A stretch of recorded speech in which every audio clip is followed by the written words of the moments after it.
ସବୁ ସଧବା ସ୍ତ୍ରୀ ମାନେ ବର୍ଷ ଯାକ ୱେଟ୍ କରିଥାନ୍ତି କେବେ ସାବିତ୍ରୀ ବ୍ରତ ଆସିବ ଆଉ ଆମ ପାଇଁ ଭାର ଆସିବ, ମା ଘରୁ କେତେବେଳେ ଜିନିଷ ଆସିବ ସେଇଟାକୁ ସମସ୍ତେ ଅପେକ୍ଷା କରି ରହିଥାନ୍ତି। ଆଉ ଦେଖନ୍ତୁ ମୋର ବି ଆଜି ଆସିକି ପହଞ୍ଚିଛି, ଟିକେ ଡେରି ହେଇଗଲା, ପିଉସାଙ୍କର କାମ ଥିଲା ସେଇଥିପାଇଁ ଆଜି ଆଣିକି ମୋତେ ମୋ ଭାର ଆଜି ଆଣିକି ଆସିଲେ। ଦେଖନ୍ତୁ ପିଉସୀ ମା ମୋର ସବୁ କାଢ଼ି ଦେଉଛନ୍ତି ଆଉ ବହୁତ ଖୁସି ଲାଗେ।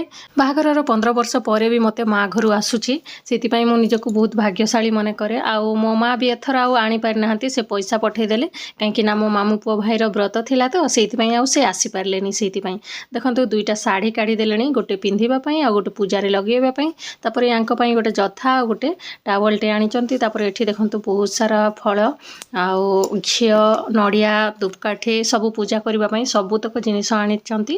ଆଉ ଏଠି ଫେନ୍ସି ସାମାନ ଯେତିକି ଦରକାର ହୁଏ ସେଇଟା ମଧ୍ୟ ଏବେ କାଢ଼ିଦେବେ ଦେଖିବେ। ତାପରେ ତାଳ, ନଡ଼ିଆ ଆଉ କଦଳୀ ଏଗୁଡ଼ାକ ତ ସବୁ ନିହାତି ଦରକାର ହୁଏ। ଏଠି ଦେଖନ୍ତୁ ମୋ ଶ୍ରୀଙ୍ଗାର ଜିନିଷ ଯେତିକି ସବୁ ଦରକାର ସେତିକି, ଆଉ ଗୋଟେ ସୁନ୍ଦର ପ୍ଲେଟ୍ଟେ ବି ଆଣି ଦେଇଛନ୍ତି ଏଇଟା ପୂଜାରେ ଲଗେଇବା ପାଇଁ।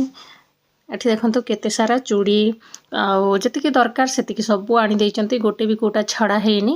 ଆଉ କ'ଣ କ'ଣ ଆପଣମାନଙ୍କ ମା ଘରୁ ଆସି ମୋତେ କମେଣ୍ଟ କରିବେ, ଆଉ ଆପଣମାନଙ୍କର ଆସିଲାଣି ନା ନାହିଁ ମୋତେ କମେଣ୍ଟ କରିବେ। ସେମିତିରେ ତ କାଲି ଅଛି, ନିହାତି ଆସିଯାଇଥିବ।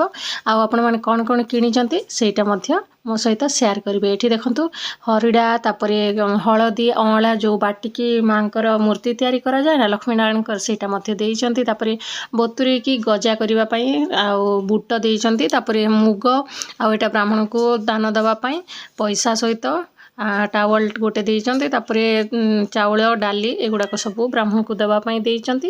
ଏତିକି ସବୁ ମୋର ଆସିଗଲାଣି ସାବିତ୍ରୀ ଭାର। ଆଶା କରୁଛି ଏଇ ଭ୍ଲଗ ଭିଡ଼ିଓଟା ଆପଣମାନେ ବହୁତ ଏନ୍ଜୟ କରିଥିବେ। ଭିଡ଼ିଓଟି ଶେଷ ପର୍ଯ୍ୟନ୍ତ ଦେଖିଥିବାରୁ ବହୁତ ବହୁତ ଧନ୍ୟବାଦ। ଚ୍ୟାନେଲ ସହିତ ଯୋଡ଼ି ହେଇକି ରୁହନ୍ତୁ ଆହୁରି ନୂଆ ନୂଆ ଭିଡ଼ିଓ ଦେଖିବା ପାଇଁ। ମୁଁ ମୋର ଶ୍ରୀଙ୍ଗାର ଜିନିଷ କାଲି କ'ଣ କ'ଣ ପିନ୍ଧିବି ଏବେ ଆପଣଙ୍କୁ ସର୍ଟସ୍ ମାଧ୍ୟମରେ ଆଉ ଗୋଟେ ଭିଡ଼ିଓରେ ଜଣେଇବି। Thank you.